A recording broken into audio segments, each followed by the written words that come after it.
Hello everybody, I'm here today with another class review. This time we're looking at the Butcher. Now the Butcher is essentially if a mod author decided to take a Brigand Raider and turn him into a class. And he's basically a damage dealer, he doesn't do much else. He is surprisingly a little bit of a stress healer, although I wouldn't go into a fight thinking he's a stress healer unless you already have high stress and you need to get it down. So he's like bottom stress healer, but he still can do it, so that's nice.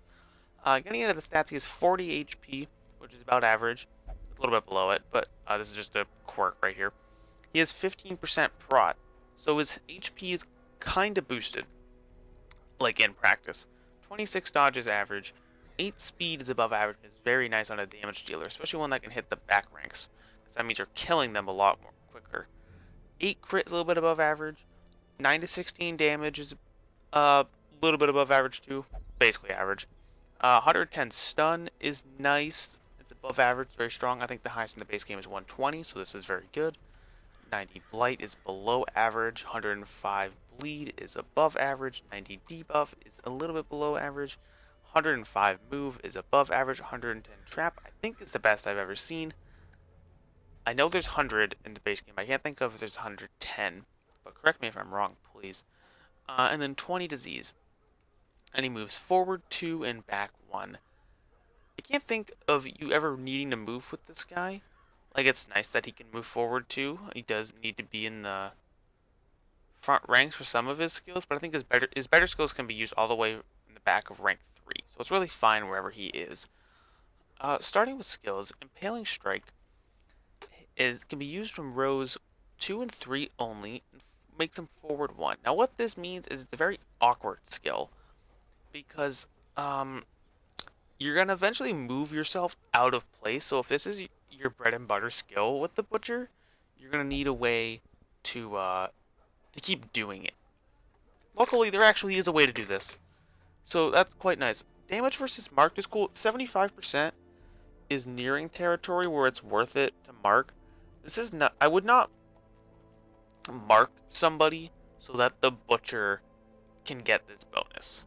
Like, the Houndmaster with the 100%, the Arbos with the 100%, that's good. That's double damage. This is like almost double damage. So if you're not doing a good attack that also marks, if you're doing like an occultist one hit damage that also marks, you're actually losing damage rather than if you just use sacrificial stab with the occultist and then hit him with this. So be wary of your marks with this ability because it's not quite good enough to make up for a no damage. Luckily, it hits row 3. That is really good. The second skill here, Cripple, also hits row 3, which is where I think this is best used. Now, it has a minus 25% damage mod, and it has 6 crit, and the crit's sort of okay. It has 35 accuracy versus stunned, which I guess is cool. If you have like an A-bomb or a Vestal that can stun, or I guess a fucking Hound can stun rank 3 as well. But do you really need 35 extra accuracy against a stunned guy? Like, like it's cool and all, but you don't really need it. The best part about this, though, besides the fact that I can hit rank 3, is the debuff. 30 dodge and 9 speed is really fucking strong, and I think should probably get nerfed. Like 9 speed. What you're essentially doing is you're fucking stunning them. Especially if they've already gone, they're doing is they're going last next turn. So you're basically stunning them. If they haven't gone yet, though, they'll still go this round at their normal speed, because debuffs apply at the end of the round. Right, for speed. You know, your speed carries over from the start of the round. But still, this is quite nice. You're hitting back rows with this. You're debuffing their dodge and their speed, which is what back rows have.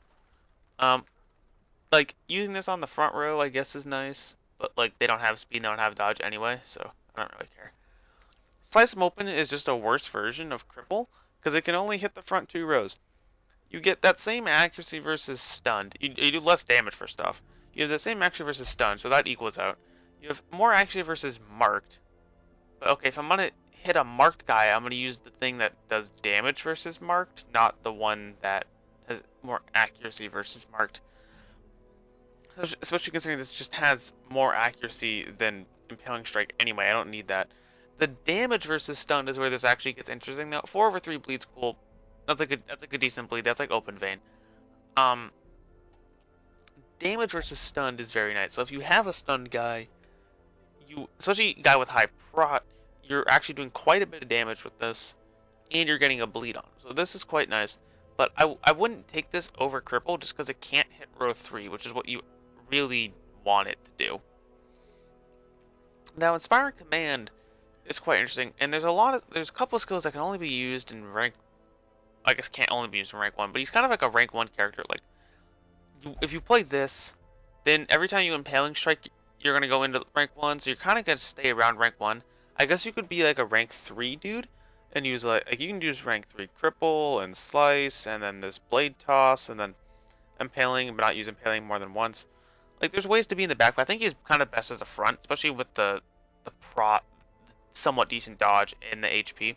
He's more of a frontline guy than anything else. Point being, Inspiring Cry is only used from rank 1. It's a stress heal. Now, it stress heals him and the people behind him. So, it'll take all 3 of them, it'll buff their speed, and I don't remember if it heals his stress as well. It heals, like, the people behind him, their stress. This is a decent stress heal, but like I said before, the one time I found great success with this was when was really close to afflictions in the wield, and I couldn't afford to get afflictions, so I just threw this skill on and then just fought like fucking fungals. I think I fought an unclean giant, and I just like kept, or I think maybe it was gargoyles. Like, I just kept stress healing off the gargoyles because they're like shit and can't do anything. But I've never used this otherwise, which is why I don't really know much about it. Because it's like, bring a real stress healer. Don't bring the goddamn butcher as your stress healer. It can't. It's not effective. And buffing speed on people is nice, but when you're doing that and they go ahead of your healer and then they die or whatever, it's not like, this isn't that great. This is the worst marking ability I've ever seen, because it doesn't even work all the time. 90% chance. Imagine not getting the mark off. Like, how fucking sucky is that? And what the fuck has AoE mark?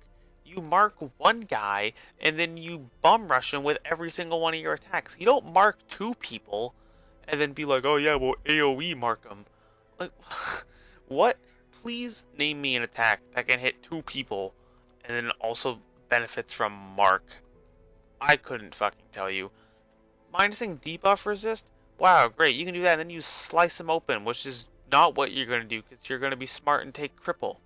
Don't take this. This is fucking awful. Like, I don't care about this. I would never, ever use this. Even if it was a 100% chance, maybe, but I'm not taking a 10% chance that my mark goddamn fails. No way. Regroup, it doesn't tell you, is a free action. That would be cool to tell me. You know, I'd like that. Maybe I'd actually want to use it. I do use this, but I would want to use it more if I knew it was a free action from the fucking tooltip. Thank you. So what it does is it's basically, if you're gonna Impaling Strike, you do this. Because what it does is you go back 1, buff your dodge and speed.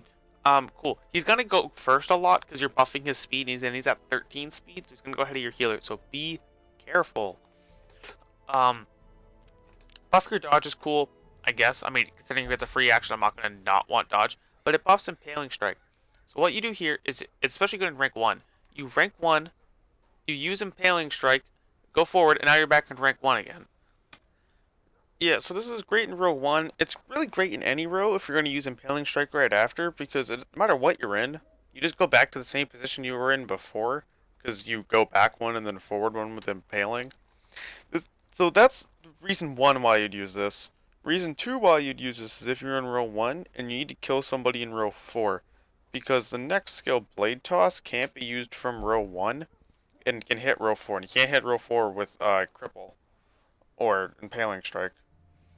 So you'd be in row 1, you'd go back, and then you'd smack them with Blade Toss and get the kill, and the next turn you would just like Impaling Strike, and your comp would be back to normal. But this is really just so you can use Impaling Strike and make it better. This would make marking better, because Impaling Strike would now do 90% damage, Not 90% versus marked, obviously, but you're getting an extra 15%, so it's almost like a regular mark attack, which could make this useful and make him better in mark parties. Not with this bullshit in my sights, but with like a real mark. And finally, as I just alluded to, the last skill was Blade Toss. This really reminds me of the Grave Robber's Thrown Dagger, if the artwork doesn't give it away. Um, minus 25% damage, bleed 3 over 3. So this is kind of the same as Slice Them Open, with 4 over 3 and then a little bit less damage. And also similar damage to Cripple. So if you're going to use this versus a row 1, 2, 3 person, and they're not just going to like bleed out and die, I would use Cripple, because you're also going to get the debuff off. Unless you really need to farm for a crit, I guess you could use this.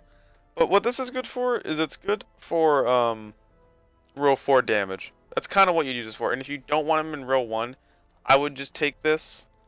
I would, no, because you wouldn't be using Inspiring Command. You probably don't need to use Regroup in that case, because you wouldn't always be impaling. Accuracy versus marked and stunned, I don't give a shit. Like I said before, if you're going to use it versus a marked guy, use Impaling Strike. If you're going to use it versus a stunned guy, you don't need that much accuracy. Like 35, it's like overkill. Like, give him 70 accuracy versus stun. What the fuck? What if you could hit him with the stun? You can hit him with this goddamn attack. So you don't need an extra 35 accuracy. It's kind of insulting to think that we need that much. The knockback is interesting.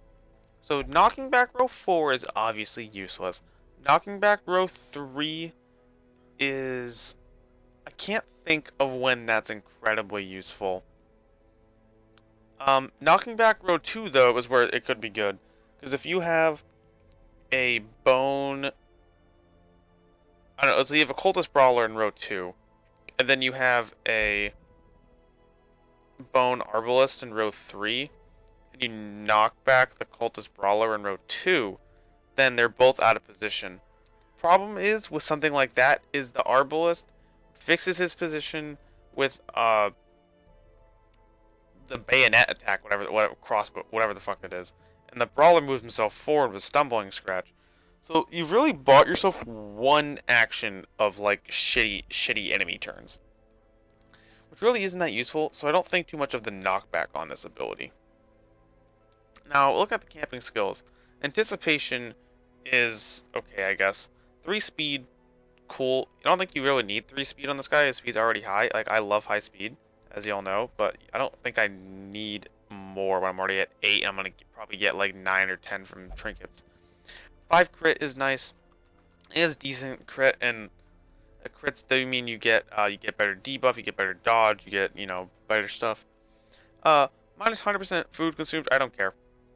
Whole companions, 10 stress, I don't want that. I don't want to give stress, even if it's a chance, I don't want to do that, so I don't want to use this. Marauder. The Marauder gives you like torches and bullshit like that.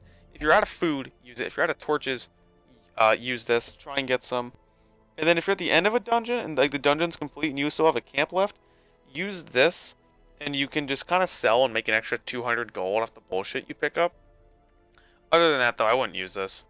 Like, I would use it if you're desperately in need of something, then maybe. But that's it. Beverage is sort of, this is a kind of okay. Minus 15 stress, so you and companion, minus 15 stress, minus 15 stress. You get minus 10 accuracy, they get minus 15 accuracy. You need to get rid of that with herbs. Blight resist is great. Minus stress received is great. This is really, really awesome. Especially for the minus stress. So yeah, even the accuracy. Even if you didn't get rid of that accuracy, it would really, really suck. But, the rest of this is quite nice. You need to burn that off with herbs. But I like this ability.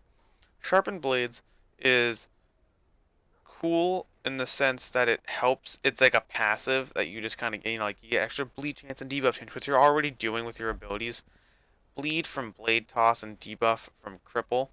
You're not doing it on goddamn Slice Them Open.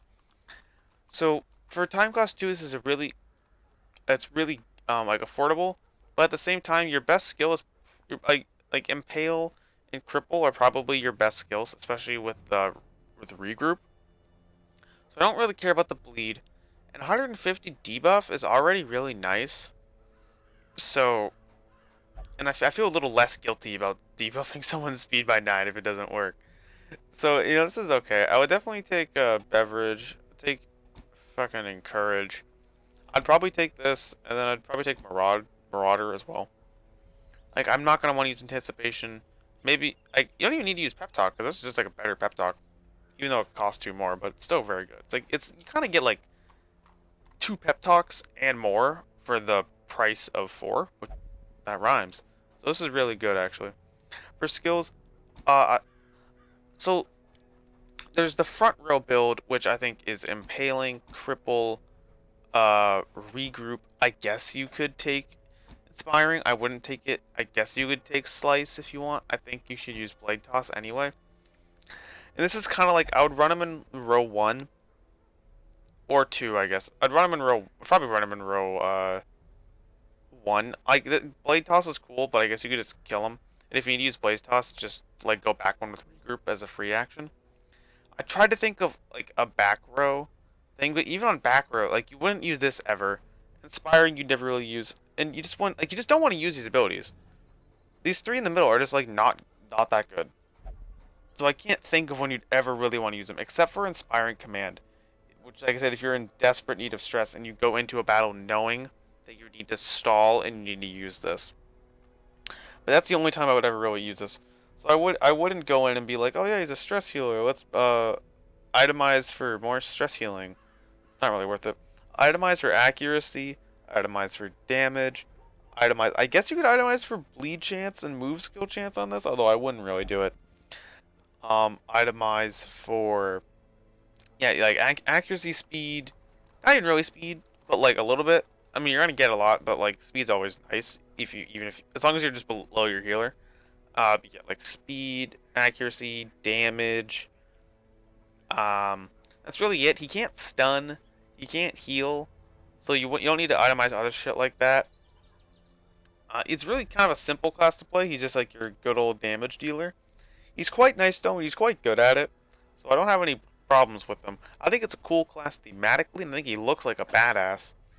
All 3 skins look pretty cool. It's got good resistances. So this is a really safe class to play if you need he's not exceptional. So you're not gonna I don't think this guy would ever be on my A team or anything. But it's good to have. I like spicing up my gameplay with different stuff. It's fun to play this class. Maybe you can make the bleeds work. Maybe you could somehow get this goddamn mark to work. Let me know if you do that in the comments, because I always want to learn and see shit from you guys. In the meantime, I'll see y'all around.